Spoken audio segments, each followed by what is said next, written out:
Slipknot, The End So Far. Yeah, this opener's weird. Let's go to something better. I don't know. More like this one.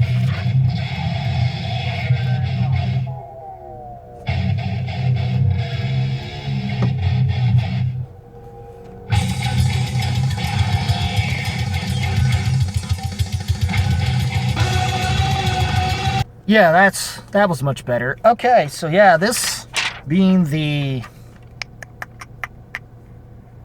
I'm gonna say it is their, yes, apparently it's album number 7. And it's called The End So Far. The end part being more their time with Roadrunner Records, their last album as a signed band. Now they're unsigned. The so far means, well, we still got more to go.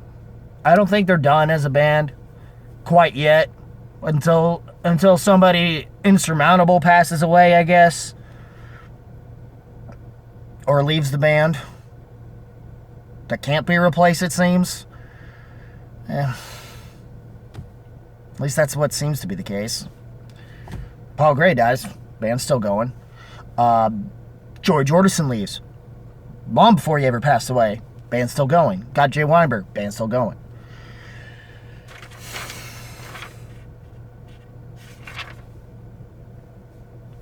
The only way it's not going, Corey Taylor passing away, probably. Or Jay Brute. Though I wouldn't be surprised if band's still going even with Jay Brute. I don't know. But regardless, the opener Adderall is probably the...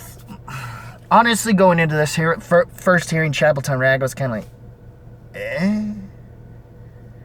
Apparently Joe Baressi's the producer of this thing, and I mean, not a bad producer necessarily, but could... Hold on.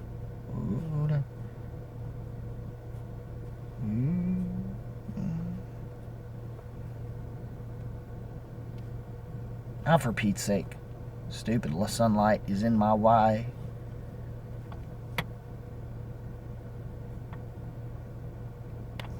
Oh, come on, man. Hold on a second. Let me see if I can fix this. Blaring sunlight. Let's see if I move this here.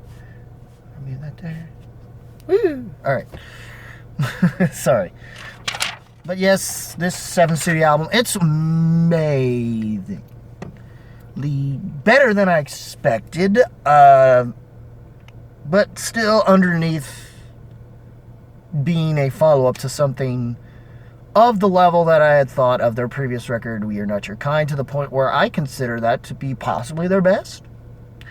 This continues in sort of that direction, but unfortunately to me, none of the singles hit me in a certain kind of way that made me think anything remotely on par with what that last record was for me. Plus the opening track, if any good came of it, was to make the songs that would follow, which were the singles, goes in the order of Dying Song, which the Dying Song Time to Sing was probably the better of the singles, which that coming first, then Chapeltown Rag, then Yen. Which I guess Yen might be a little better than Chapeltown Rag to me, but not by much. Like, I almost wanted to think of that as one of the weaker singles. And it felt to the point where those singles felt like going a little more through the motions. And honestly, to me, it doesn't really start getting going. Like, those songs still work better and are fine enough that by the time I get to it on this record, it sounds better. And then it kind of... But by the time Hive Mind kicks in, it's smooth sailing from there. And it's a much better album from there. Even tracks like Finale and to the point of Acidic do better jobs than what Adderall was trying to do that failed. That Adderall was failing kind of to do. To me. And, the weaker of songs that were on the last record is still stronger than, is even better than Adderall. And that's enough to say I'd still prefer that album over this. I would also understand if some people would still prefer their first 3 over this record as well. But I understand if a lot of people put this, some people are kind of willing to put this in the top 5 conversation of Slipknot records, and I almost wouldn't blame them. I can understand that at all, like, but I can't like put this as a starting point for people. Luckily, this wasn't, and the last record was, and that was a better choice of a starting point for me. Because Adderall would definitely like make people go, "What the fuck?" So I get it, but everything else on this record to me, like I just showed you with Hive Mind, even some people that even Warranty's better than like Adderall to me. But yeah, some of the highlights to me for this record are for sure. I like of the singles, I would say the Dying Sun's a highlight, but for me, Hive Mind, Medicine for the Dead, Acidic, Heirloom's fine. Heirloom is fine. Essentially, it's Hell is the name of the title, but it's like spelled H377. But it's technically it's supposed to be Hell that they're calling it, and is pretty good. Even the closing tracks of Decide and Finale work real well in that regard. So, but Hell's a pretty heavy one.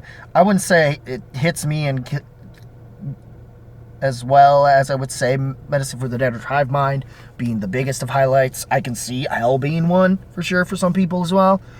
But as an overall album, I was able to at least get it to a point of enjoyment in this record. For Pete's sake, I don't know why it won't.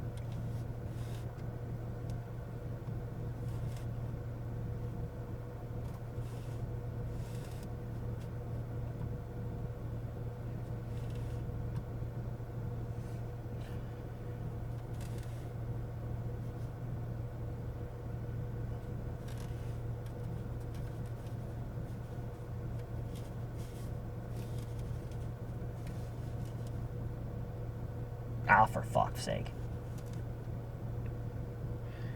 It's better, I guess. But overall, yeah, that's... Sorry for all this stuff, but that's... Overall, I enjoyed this album for what it is, guys. Maybe you guys enjoy it better than me. But...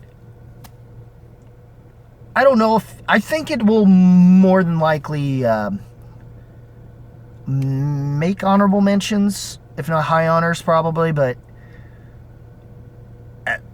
at most, for me, it's a thumbs up to a horns up. I can't quite say it's masterclass in comparison to their first 3 albums yet alone.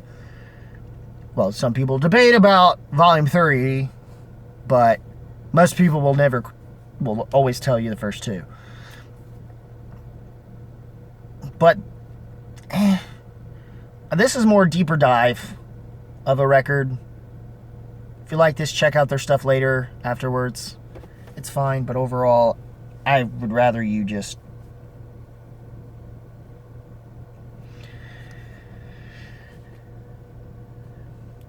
But overall, I would rather you just check this thing out. Check out the last record first, then maybe go into those earlier records and see what you think, because that's what I figured with this record. But what did you guys think? Leave a comment below. Let me know. As always, guys, keep it random. Keep it real. Keep it rocking. I'll see you in the next video. Take care, y'all.